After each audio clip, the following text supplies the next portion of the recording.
राम राम दोस्तों, आज आपके लिए फिर से एक नई कहानी लेके आई हूँ। अगर कहानी पसंद आए तो प्लीज़ इस चैनल को सब्सक्राइब ज़रूर कीजिएगा, वीडियो को लाइक कीजिएगा और अपने फ्रेंड्स के साथ शेयर कीजिएगा। अपनी कहानी की तरफ चलते हैं। मेरे दोस्त की बीवी मेरे सामने घूंघट में ही रहती थी, लेकिन फिर भी मेरा दोस्त मुझे खाने के लिए अपने घर पर ले जाया करता था। एक दिन मेरा दोस्त अपनी बीवी के लिए एक सुंदर सी पायल लेकर गया। मैं जब अपने घर आया तो मेरी बीवी के पाँव में वही पायल थी, जिसे देखकर मैं हैरान रह गया। मुझे कुछ शक हुआ तो मैं अगले ही दिन अपने दोस्त के घर दोस्त को बिना बताए ही पहुंच गया। और मैंने जैसे ही अंदर कदम रखा, देखकर मेरी जान निकल गई, क्योंकि वो तो आज फिर शाम को नीरज मेरे सिर पर खड़े होकर जिद कर रहा था कि मेरे साथ मेरे घर चलो, तुम्हारी भाभी ने बिरयानी बनाई है। मैंने साफ साफ मना कर दिया था, क्योंकि रोज़ रोज़ नीरज के घर जाना मुझे अच्छा नहीं लगता था, क्योंकि उसकी बीबी मेरे सामने घूंघट में ही रहती थी। और मैंने महसूस किया कि मेरी मौजूदगी से उसे अच्छा नहीं लगता। लेकिन पता नहीं ये सब नीरज की नज़रों से कैसे छुपा हुआ था। वो हफ्ते में 2-3 बार ज़बरदस्ती मुझे अपने घर अपने साथ ले जाता। नीरज और मैं एक ही ऑफिस में काम करते थे, हमारे बीच दोस्ती भी थी। मेरी शादी हुई तब वो सिर्फ एक बार ही मेरे घर आया था। उसके बाद से उसने कभी मेरे घर में कदम नहीं रखा। मैंने कहा, नहीं यार, मैं आज तुम्हारे साथ नहीं जा सकता। नीरज ने कहा, क्यों, कारण बताओ। ज़रूर तुम भाभी के लिए जल्दी घर जाना चाहते होगे। उसने मुस्कुरा कर कहा, मैंने सोचा कि इस तरह तो ये मेरा पीछे नहीं छोड़ेगा, इसलिए मैं कोई और ही बहाना बना देता हूँ। मैंने ना में सिर हिलाया और बोला, नहीं यार, ऐसी बात नहीं है। दरअसल मेरे पापा की तबीयत खराब है, इसलिए उन्हें डॉक्टर के पास ले जाना है। वैसे भी आज घर जाने में बहुत लेट हो गया है। नीरज ने सिर हिलाया और बोला, अच्छा ये बात है, तो ठीक है, मैं तुझे मजबूर नहीं करूँगा, तुम चले जाओ। दरअसल मेरे माता पिता एक अलग घर में रहते थे, जबकि मैं और मेरी बीवी कंपनी के पास ही एक किराए के घर में रहते थे। खैर, मैं नीरज की जान छुड़वाकर ऑफिस से घर आ चुका था, लेकिन मुझे ये देखकर आश्चर्य हुआ कि उस समय मेरी बीवी घर में मौजूद नहीं थी। ऐसा पहले कभी नहीं हुआ था। नैना और मेरी शादी 2 साल पहले ही हुई थी। इन 2 सालों में मैं जब भी ऑफिस से घर लौटता तो अपनी बीवी को घर में ही पाता था। इसलिए मुझे कुछ अजीब लगा। मैं चौकीदार के पास गया और बोला, भाई साहब, मेम साहब कहाँ गई हैं, कुछ बता कर गई हैं क्या? चौकीदार ने बोला, साहब जी, मेम साहब रोज़ की तरह घर से निकल गई हैं, जल्दी वापस आ जाएंगी। मैं तो चौकीदार की बात सुनकर ही दंग रह गया था। ये वो क्या कह रहा था? रोज़ की तरह घर से निकली हैं? तो क्या वो अक्सर घर से बाहर जाती हैं? तो मुझे इसकी जानकारी क्यों नहीं हुई? मैं बोला, भाई साहब, आपका क्या मतलब है? उसने कहा, साहब जी, हम तो नौकर हैं, हमें क्या पता कि घर के मालिक कहाँ से आते हैं, कहाँ जाते हैं। जब मेम साहब आ जाएंगी तो खुद ही पूछ लेना। मैंने सिर हिलाया और अपने कमरे में वापस चला गया। लेकिन मेरा दिमाग बुरी तरह से उलझ गया था। मेरी बीवी कहाँ जा सकती थी? इसी तरह 2 घंटे बीत गए थे। तभी नीरज का फ़ोन आया। उसने कहा, अंकल का चेकअप हो गया क्या? डॉक्टर क्या कह रहे थे? मैंने कहा, नहीं यार, पापा ने आज जाने से मना कर दिया, वो किसी काम में बिजी थे। नीरज की आवाज़ में चिंता झलक रही थी। वो बोला, मुकेश, तुम तो कह रहे थे कि तुम्हें अंकल का चेकअप कराने जाना है। नीरज की आवाज़ में नाराज़गी साफ झलक रही थी। मुझे भी बहुत चिंता हो रही थी, इसलिए मैं बोला, क्या करता यार, पिताजी ने जाने से मना कर दिया। इतना कहकर मैंने फ़ोन रख दिया था। अभी आधा घंटा ही गुजरा था कि मेरी बीवी कमरे में दाखिल हो गई थी। वो बहुत घबराई हुई लग रही थी। वो बोली, मुकेश, सॉरी, मैं घर में नहीं थी। आपको भूख तो नहीं लगी? मैंने ना में सिर हिला दिया और बहुत ध्यान से नैना का चेहरा देखने लगा। वो बहुत टेंशन में लग रही थी। मैंने कहा, नैना, कहाँ गई थी तुम? वो नज़रें चुराकर बोली, मैं पड़ोसन के घर में थी, मेरी बहुत अच्छी दोस्त बन गई है। मैंने सिर हिलाया और उससे कोई और सवाल नहीं पूछा, क्योंकि मुझे अच्छा नहीं लग रहा था कि मेरी बीवी मुझसे नज़रें चुरा कर बात करे। खैर, उसने खाना बनाया, फिर हम दोनों ने खाना खाया। तो नैना कहने लगी, मुकेश, आप तो पिताजी को डॉक्टर के पास ले जाने वाले थे ना, क्या हुआ? नैना की बातें सुनकर मैं हैरान रह गया, क्योंकि मेरा पिताजी को अस्पताल ले जाने का कोई इरादा था ही नहीं, और ना ही उनका चेकअप भी ज़रूरी था। ये बात तो मैंने ऑफिस में बैठे बैठे ही बना ली थी। ताकि मुझे नीरज के साथ उसके घर न जाना पड़े और उसकी बीबी को भी किसी तरह से कोई परेशानी न हो। मैंने नैना की तरफ देखा और बोला, मैंने तुमसे कब कहा था कि पिताजी को अस्पताल लेकर जाना है? वो कुछ समय के लिए सोच में पड़ गई थी और बोली, मैंने आपके ऑफिस में फ़ोन किया था, तब मुझे पता चला कि आप पिताजी को अस्पताल लेकर गए हैं, इसलिए मैं पड़ोस के घर में चली गई। मैंने अपना सिर हिलाया। आज नैना बहुत अजीब लग रही थी। उसके चाल ढाल में बहुत फ़र्क था। मैं इन सब से बहुत परेशान हो गया था। मुझे सारी रात नींद ना आई। चौकीदार की बातें मुझे परेशान कर रही थी। मेरी बीबी कहाँ जाती होगी? और फिर मैं इस नतीजे पर पहुंचा कि मेरी बीबी पड़ोसन के घर ही जाती होगी, क्योंकि मैं उस पर शक नहीं कर सकता था। हालांकि नैना और मेरी शादी को केवल 2 साल ही हुए थे, लेकिन हम एक दूसरे को बचपन से ही जानते थे। नैना मेरे पिताजी के दोस्त की बेटी थी। हम दोनों में शुरू से ही अच्छी दोस्ती रही और प्यार भी हुआ। नैना तो मेरे बिना सांस भी नहीं ले सकती थी। नैना मुझसे बहुत प्यार करती थी। अब तो हमारी शादी भी हो चुकी थी, इसलिए मुझे उस पर बहुत भरोसा था। अगले दिन सुबह जब मैं ऑफिस गया, तब नीरज मुझ पे नाराज़ हो गया था। वो बोला, कल तुम डिनर पर क्यों नहीं आए? तुम्हें पता है मेरी बीबी कितनी नाराज़ हो गई थी कि आपका दोस्त तो आया ही नहीं, आप बिना वजह मुझसे मेहनत करवा डालते हैं। मैंने कहा, यार नीरज, मैं भाभी के घूंघट का ख्याल करके नहीं आया था। वो घूंघट में रहती हैं। जब मैं तुम्हारे घर जाता हूँ तो मेरी वजह से उन्हें काफ़ी परेशानी होती है। छुप छुप कर रहना पड़ता है। मुझे उन्हें तकलीफ़ देना अच्छा नहीं लगता। नीरज कहने लगा, यार मेरी बीबी सिर्फ तुम्हारे सामने ही ऐसा नहीं करती, बल्कि जब मेरा भाई घर आता है तब भी वो ऐसा ही करती है। तो क्या मैं अपने भाई को घर बुलाना बंद कर दूँ? मैंने ना में सिर हिलाया और बोला, वो तुम्हारा सगा भाई है। मैं नहीं चाहता कि मेरी वजह से तुम्हारे और भाभी के बीच में झगड़ा हो। मेरी बात सुनकर नीरज हंसने लगा था। वो बोला, अरे यार, मेरी बीबी ऐसी नहीं है। लगता है नैना भाभी तुम्हें मेहमान बुलाने की परमिशन नहीं देती, तभी तो तुम इतना डरते हो। जबकि मेरी बीबी कहती है कि नीरज, मेहमानों को खाना खिलाने से भगवान खुश होते हैं। मैं नीरज की बातें सुनकर एकदम से हक्का बक्का था और बोला, यार तुमसे बातों में कोई नहीं जीत सकता। अगली बार जब तुम मुझे बुलाओगे तो मैं ज़रूर आऊँगा। नीरज मेरी बात सुनकर खुश हो गया। मैंने सोचा था कि नीरज की बीवी मुझे खाने पर बुलाने से रोक देगी, लेकिन मुझे क्या पता था वो 2 दिन बाद फिर से मुझे अपने घर चलने के लिए कहेगा। इस बार नीरज ने कहा, तुम्हारी भाभी ने पाव भाजी बनाई है, तुम्हें मेरे साथ चलना होगा। मैं तो ये सोचकर हैरान हो गया था कि नीरज की बीवी को कैसे पता कि मेरी पसंदीदा डिश कौन सी है। नीरज ने मुझे बोला तो मुझे साथ जाना ही पड़ा, क्योंकि मैं इस बार मना करके उसका दिल दुखाना नहीं चाहता था। ऐसा नहीं था कि पूरे ऑफिस में नीरज की सिर्फ मुझसे ही दोस्ती थी। मेरे अलावा भी उसके 3-4 और बहुत अच्छे दोस्त थे, लेकिन वो उन्हें कभी भी अपने घर नहीं ले गया था। जबकि मेरे मना करने पर भी वो मुझे बार बार अपने घर ले जाता। उसकी बीबी बहुत घबराई सी थी। उसने काले रंग का ड्रेस पहना हुआ था और दुपट्टे से अपने चेहरे को पूरी तरह ढक कर रखा था।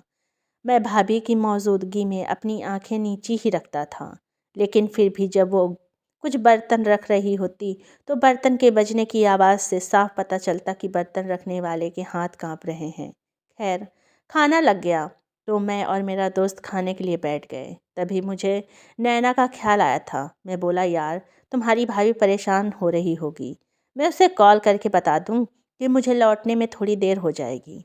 मेरी बात सुनकर नीरज के मुंह में निवाला फंस गया था। मैंने झट से उसे पानी का गिलास दे दिया था, लेकिन फिर भी उसकी खांसी बंद नहीं हुई। फिर वो बोला, अरे यार, तुम भी भाभी से छोटी छोटी बात बताते हो, उन्हें थोड़ा इंतज़ार करने दो। इंतज़ार की तड़प से ही मोहब्बत बढ़ती है। मैंने हंस दिया और बोला, बस बस, अपने विचार अपने पास ही रखो। हम दोनों में बचपन से ही बहुत प्यार है। नीरज की मुस्कुराहट एक क्षण के लिए फीकी पड़ गई थी। उसके चेहरे पर एक अलग सी झलक नज़र आ रही थी, जिससे मैं समझ नहीं पा रहा था। मैंने अपना मोबाइल उठाया और नैना का नंबर डायल किया। तभी घंटी बजने लगी। मुझे ऐसा लगा कि जैसे नैना का फ़ोन तो किचन में बज रहा हो, लेकिन अब आवाज़ बंद हो गई थी। मैंने फिर से फ़ोन कान पर लगाया और बोला, नैना कहाँ हो? नैना बोली, मैं कहाँ जाऊँगी, मैं तो घर पर ही हूँ। आप मुझे बताओ कि आप कहाँ हो। मैं कब से तुम्हारा इंतज़ार कर रही हूँ। मैंने कहा यार सॉरी, मैं तुम्हें बताना भूल गया था। दरअसल मैं नीरज के घर पे आया हूँ। मैंने यहीं खाना खा लिया है, तुम भी खाना खा लेना। नैना ने कहा हाँ।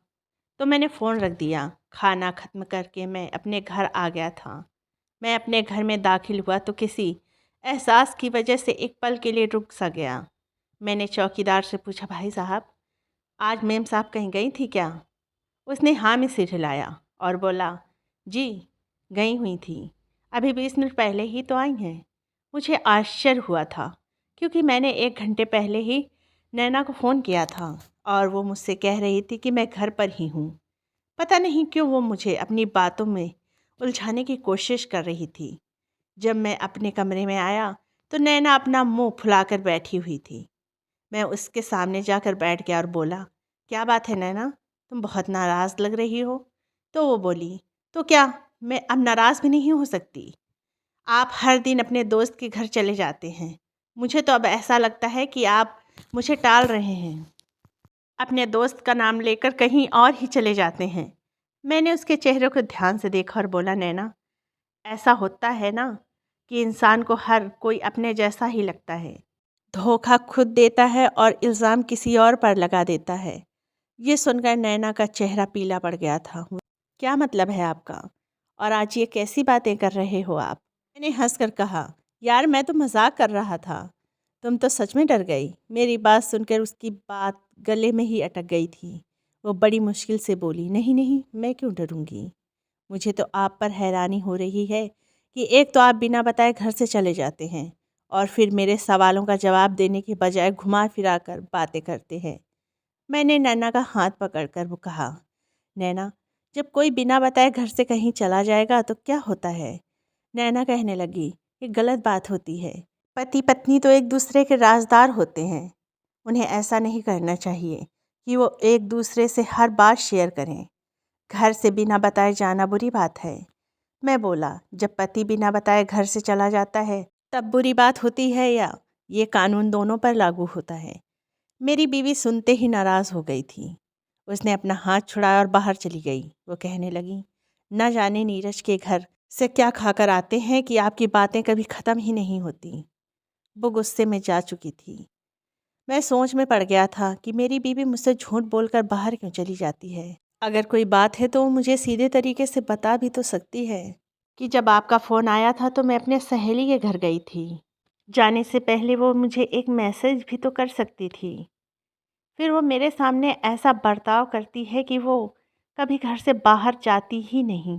वो बताना नहीं चाहती थी और मैं जानना चाहता था कि आखिर मेरी बीवी कहाँ जाती है। कहीं वो किसी मुसीबत में तो नहीं फंस गई है। मेरी बीवी की सुरक्षा के लिए मुझे कुछ न कुछ तो करना ही था। मैंने सोचा कि मैं खुद पता लगा लूँगा, इसलिए मैंने चौकीदार से मदद लेने का फ़ैसला किया। सुबह ऑफिस जाने से पहले मैंने चौकीदार को इशारा करके घर से बाहर बुलाया था। मैं बोला, भाई साहब, मेम साहब कितने बजे घर से बाहर निकलती हैं? वो सोच में पड़ गया और बोला, वो घर से तभी निकलती हैं जब आपके ऑफिस की छुट्टी का समय होता है। और भगवान की करनी ये होती है कि उस दिन आप भी घर देर से लौटते हैं, लेकिन आपके आने से पहले मेम साहब घर में पहुंच जाती हैं। मैंने चौकीदार को धन्यवाद दिया और अपनी कार में आकर बैठ गया। चौकीदार ने जो मुझे जानकारी दी थी उससे ये मालूम होता कि नैना को तो पहले ही पता चल जाता है कि मैं नीरज के घर जाने वाला हूँ।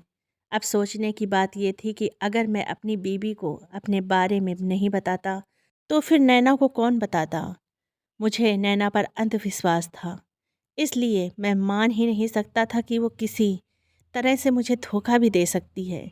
लेकिन फिर भी ये सारी बातें मुझे परेशान करने वाली थीं। अब मुझे किसी न किसी नतीजे पर तो पहुंचना ही था। मैं इन दिनों बड़ा परेशान सा रहने लगा। नीरज को भी मेरी परेशानी का एहसास हुआ था। वो बोला, क्या बात है, तुम आजकल बड़े परेशान रहने लगे हो।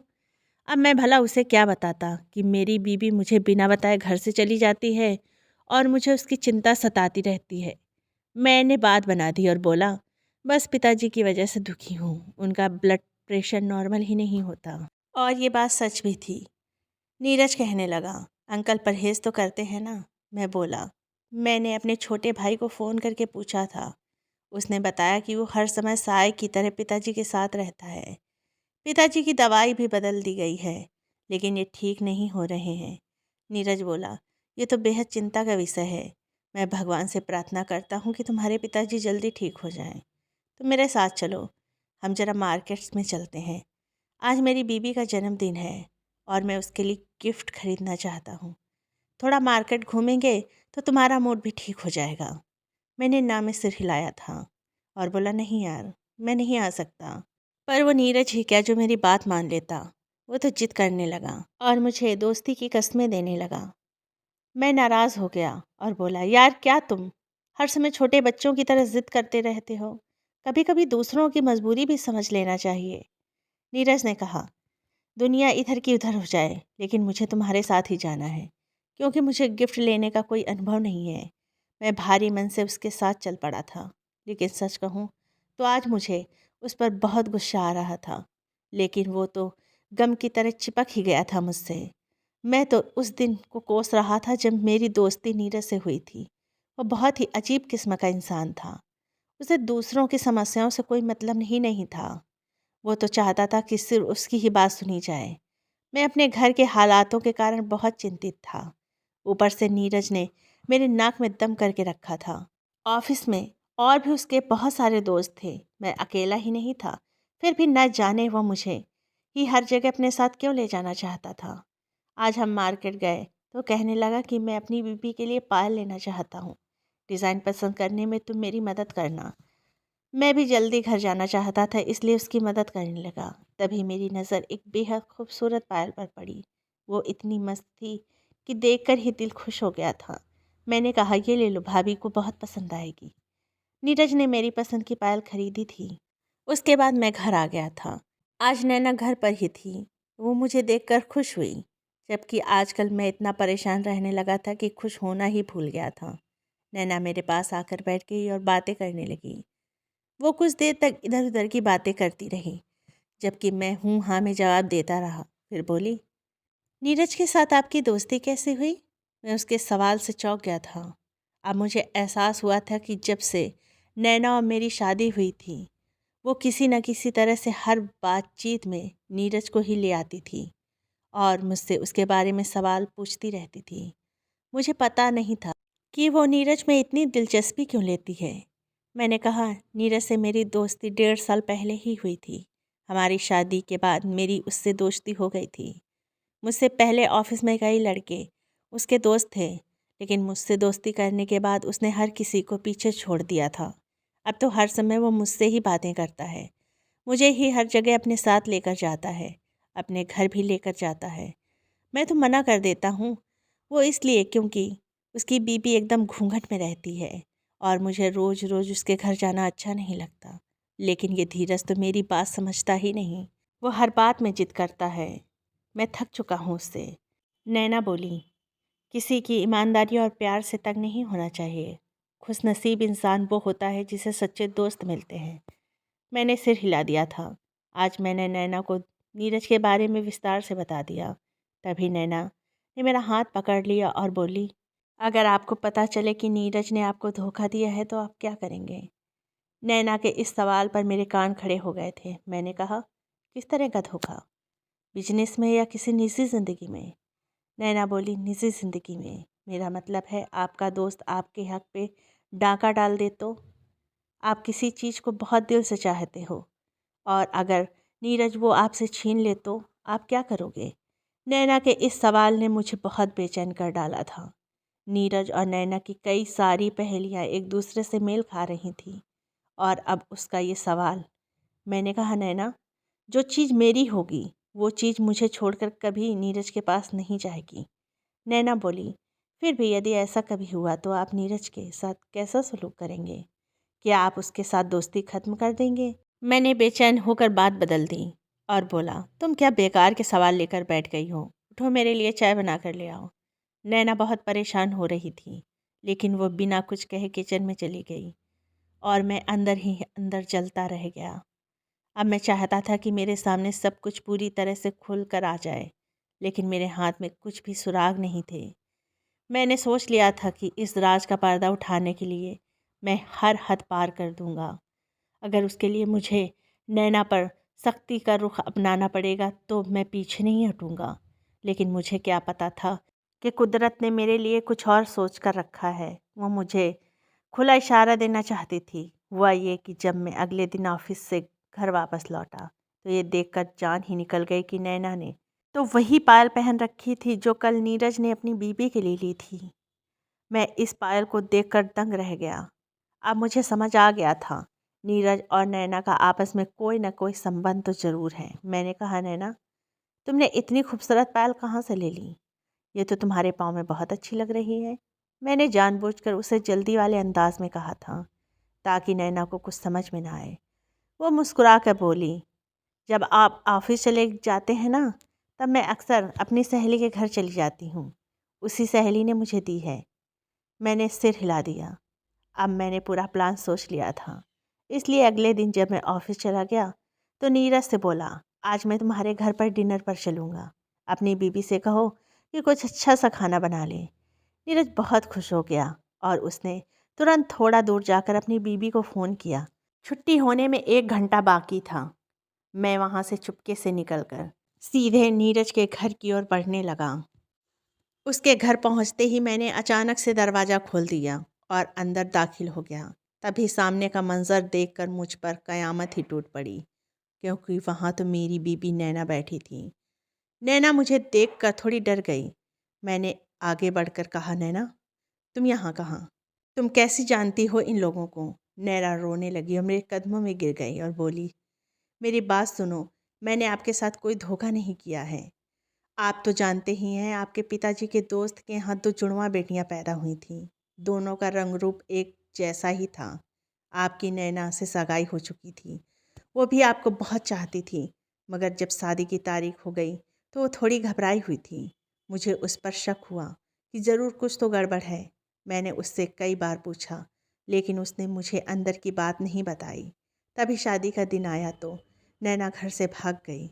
उसने एक खत लिखा था जिसमें उसने ये बताया कि वो किसी और लड़के को पसंद करती है और उसी लड़के के साथ भागकर जा रही है। इतना सुनकर घर वालों पर तो कयामत सी आ गई। पिताजी ने मेरे सामने हाथ जोड़े और कहा, पल्लवी, तुम हमारी इज्जत बचा लो। नैना की जगह तुम दुल्हन बन जाओ। और मुझे उनकी बात माननी पड़ी। मैं दुल्हन बन गई और आपके साथ विदा होकर आ गई। तब घर वालों ने एक नाटक रचा कि पल्लवी एक लड़के के साथ भाग गई है। मैं बेकसूर थी, लेकिन फिर भी घर वालों ने मुझे ही मार दिया। मैं तब से आज तक नैना बनकर आपके साथ रह रही हूँ। जब एक दिन नीरज घर पर खाने के लिए आया था, मैं उसे नहीं जानती थी, लेकिन मेरी शक्ल नैना से बिल्कुल मिलती जुलती होने से वो पहचान गया। घर जाकर उसने नैना से इसका जिक्र किया तो नैना ने मुझे फ़ोन किया और हमारा फिर से संपर्क हुआ। नीरज आपको ज़बरदस्ती अपने घर इसलिए लेकर जाता कि मैं और मेरी बहन एक साथ वक्त बिता सकें। आप और नीरज लाउंज में बैठ जाते थे, जबकि नैना और मैं उसके कमरे में बैठते थे। फिर मैं पिछले दरवाजे से निकलकर आपसे पहले घर पहुंच जाती थी। मैं आपके ऑफिस टाइम से इसलिए घर से निकलती थी कि कहीं आप अचानक से घर ना आ जाएं। घर आते तो मुझसे पूछताछ करते कि कहाँ गई थी। तब मैं आपको क्या बताती?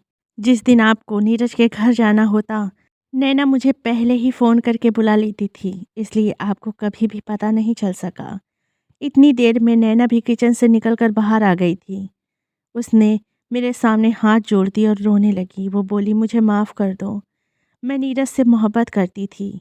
मोहब्बत किसी और से और शादी किसी और से, तो ये बहुत बड़ा अन्याय होता आपके साथ। इसलिए मैं घर से भाग गई। आपको पल्लवी के रूम में मुझसे अच्छी बीबी मिल गई। प्लीज़ आप मेरे किए की सज़ा पल्लवी को मत देना।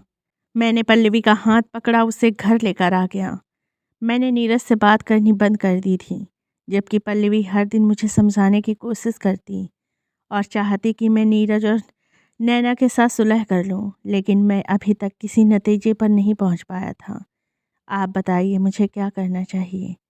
नीरज और नैना को माफ़ कर देना चाहिए या उनसे अलग हो जाना चाहिए?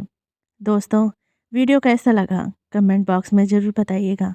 अगर कहानी पसंद आई हो तो चैनल को सब्सक्राइब ज़रूर कीजिएगा, अपने फ्रेंड्स के साथ शेयर कीजिएगा। इसी तरह के वीडियोस देखने के लिए चैनल को सब्सक्राइब कर दीजिए।